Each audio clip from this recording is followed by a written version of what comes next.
On this podcast, we talk about the books, both old and new, that are worth putting on your to-be read list. Tuesday's episodes are spoiler-free, so have no fear. And if you've already read this one, want to hear the ending, or have questions you want to discuss, let's talk Thursdays, where there will obviously be spoilers. Hello everyone, it's Angela with Enjoy Life with Me. It is Thursday, and so there will be spoilers in this one. If you want to avoid them, go back and listen to Tuesday's episode. And if not, let's get started. We're going to be discussing Tangled, Ruse by Laura Beers, which is the fourth book in her Beckett Files series. And as far as timeline goes, this actually starts in the middle of the third book, and it runs until after the third book ends. And so it's kind of fun to see what was going on with this group after it was teased in the epilogue of the third book. So let's jump right in. I think I made it perfectly clear that my biggest con with this book was chapter 18. It was really hard to read about Rachel being attacked and David going in and saving her.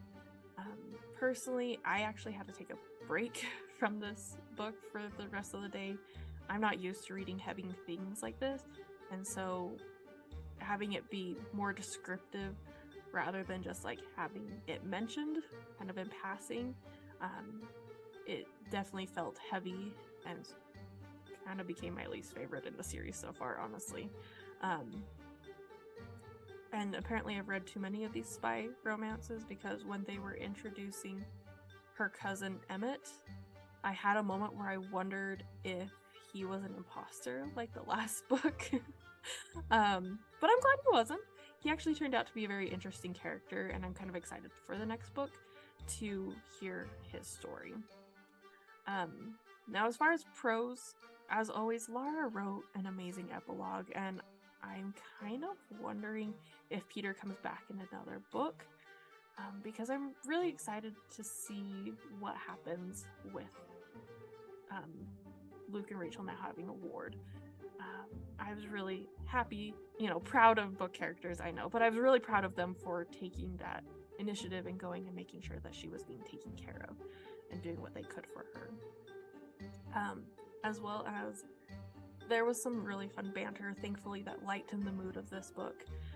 A lot of it was through side characters, actually, like Mr. Kelly and Hugh.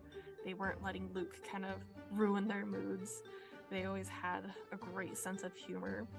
And then Savannah reminding Rachel to quote-unquote behave was just really funny.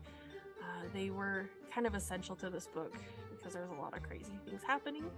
And I actually, reading this one, had the desire to go do some historical researching about the events that went on in this one.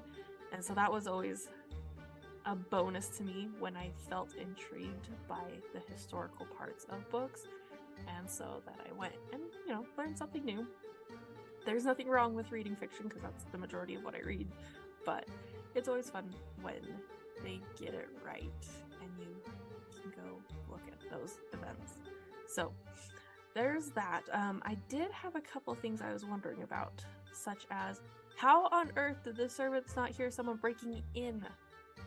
Oh, but I mean, I guess their walls were probably a little thicker than my paper thin ones that I've got, but that still kind of blew my mind though, that no one heard that happening.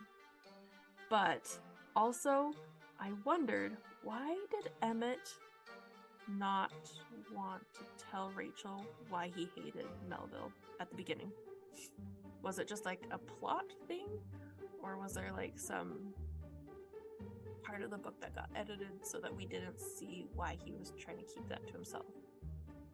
Because just saying to any female ever, don't do it, that's never a good option. And I guess he learned that lesson. Anyways, those are the things I was wondering about.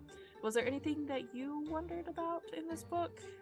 I can't wait to hear from you. My Instagram is enjoylifewithme.angela, and I'd love to hear what you thought of this book, and I will be back on Tuesday with another fantastic book.